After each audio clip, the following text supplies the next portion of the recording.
ದುಡ್ಡಿತ್ತು ಅಂದ್ರೆ ಸಂತೋಷವಾಗಿರ್ತೀವಿ ಅಂತ ನಾವು ಅನ್ಕೊಂಡಿರ್ತೀವಿ. ನೋಡಿ, ನಮ್ಮ ಹತ್ರ ಬಹಳ ದುಡ್ಡಿತ್ತು ಅಂದ್ರೆ ನಾವು ಎಂಜಾಯ್ ಮಾಡ್ತೀವಿ ಲೈಫ್ ಅಂತ ಅನ್ಕೊಂಡಿರ್ತೀವಿ. ಬಹಳ ದುಡ್ಡಿದ್ದಾಗ ಸುಖ ಇತ್ತು ಅಂದ್ರೆ ಒಂದು ದಿವಸ ಅಕಸ್ಮಾತ್ ನನ್ನ ಹೊಟ್ಟೆಯೊಳಗೆ ಹುಟ್ಟಿದ ಮಗನಿಗೆ ಆಕ್ಸಿಡೆಂಟ್ ಆತು ಅಂದ್ರೆ ನಾವು ಡಾಕ್ಟರ್ ಹತ್ರ ಹೋಗಿ ಏನು ಹೇಳ್ತೀವಿ, ಡಾಕ್ಟರ್ ಸಾಹೇಬ್ರ ನೋಡ್ರಿ, ನನ್ನ ಹತ್ರ ಇದ್ದು ಸಂಪತ್ತು ಹೋಗ್ಲಿ, ಹೊಲ ಹೋಗ್ಲಿ, ಮನೆ ಹೋಗ್ಲಿ, ನನ್ನ ಮಗ ಉಳಿಬೇಕು ಅಂತೆ.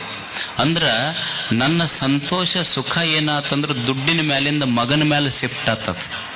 ಹೌದಲ್ಲ? ನನ್ನ ಮಗ ಉಳಿದ್ರೆ ನಾ ಸಂತೋಷವಾಗಿರ್ತೀನಿ, ಸುಖವಾಗಿರ್ತೀನಿ ಅಂತ ಮೊದಲು ನನ್ನ ಹತ್ರ ದುಡ್ಡಿದ್ರೆ ಸುಖವಾಗಿರ್ತೀನಿ ಅಂದೆ. ಆಮೇಲೆ ನನ್ನ ಮಗ ಉಳಿದ್ರೆ ಸಾಕು, ಅವ ಉಳಿದ್ರೆ ನಾನು ಸಂತೋಷವಾಗಿರ್ತೀನಿ ಅಂತ ನನ್ನ ಸುಖ ಸಂತೋಷ ಶಿಫ್ಟ್ ಆತು.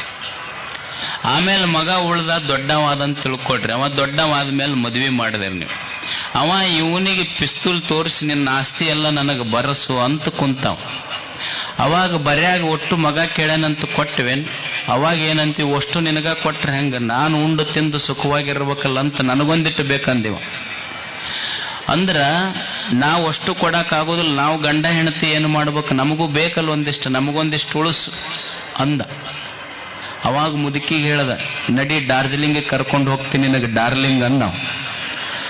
ಅವಾಗ ಅದು ಮುದುಕಿ ಅಂತೂ ಕೋಡಿ ಜ್ಯೋತಿರ್ಲಿಂಗ ನೋಡು ಟೈಮ್ನಾಗ ಏನ್ ಡಾರ್ಲಿಂಗ್ ಕರ್ಕೊಂಡು ಹೋಗ್ತೀನಿ ನೀನು ಡಾರ್ಜಿಲಿಂಗಿಗೆ, ಹೋಗನ್ ನಡಿ ಜ್ಯೋತಿರ್ಲಿಂಗಕ್ಕಂತ. ಅಂದ್ರ ಮೊದಲ ತನ್ನ ಹತ್ರ ದುಡ್ಡಿತ್ತು ಅಂದ್ರೆ ಸುಖವಾಗಿತ್ತು ಅಂದ್ರ, ಮಗನಿಗೆ ಆಕ್ಸಿಡೆಂಟ್ ಆದಾಗ ಮಗ ಉಳಿದ್ರೆ ಸಾಕ್ರಿ, ಮಗ ಉಳಿದ್ರೆ ಸಾಕು, ಮಗ ಉಳಿದ್ರೆ ನಾನು ಸುಖವಾಗಿರ್ತೀನಂದ.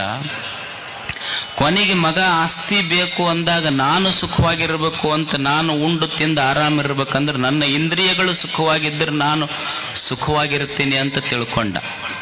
ನಾನು ಕೈಯ ಕಾಲ ಕಣ್ಣ ಎಲ್ಲ ಗಟ್ಟಿರ್ಬೇಕು ಅಂತ ಅವಾಗ ಅನ್ಕೊಂಡ. ನಾನು ಉಂಡು ತಿಂದು ಸುಖವಾಗಿರ್ಬೇಕು ಅಂದ, ನನ್ನ ದೇಹ ಸುಖವಾಗಿರ್ಬೇಕು ಅಂದ.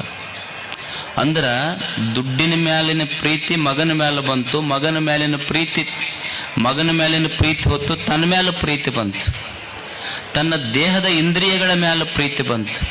ಕೊನೆಗೆ ಗ್ಯಾಂಗ್ರೀನ್ ಆತು, ಶುಗರ್ ಆಗಿ ಡಾಕ್ಟರ್ ಹತ್ರ ಹೋದಾಗ, ನೋಡಪ್ಪ ಕಾಲಿಗೆ ಗ್ಯಾಂಗ್ರೀನ್ ಆಗೈತಿ, ಕಾಲು ಕಟ್ ಮಾಡಬೇಕು ಅಂದ್ರೆ ಡಾಕ್ಟರ್ ನೋಡು, ಕಾಲು ಕಟ್ ಮಾಡ್ಬೇಕಂದಾಗ ಡಾಕ್ಟ್ರಿಗೆ ಅವ ಏನಂತಾನಂದ್ರೆ, ನೋಡ್ರಿ ಡಾಕ್ಟರ್ ಸಾಬ್ರ, ನನ್ನ ಕಾಲು ಕಟ್ ಆದ್ರೆ ಆಗಲ್ಲಕ್ಕ, ನನ್ನ ಪ್ರಾಣ ಉಳಿಬೇಕು ನೋಡ್ರಿ ಅಂತಂದವ.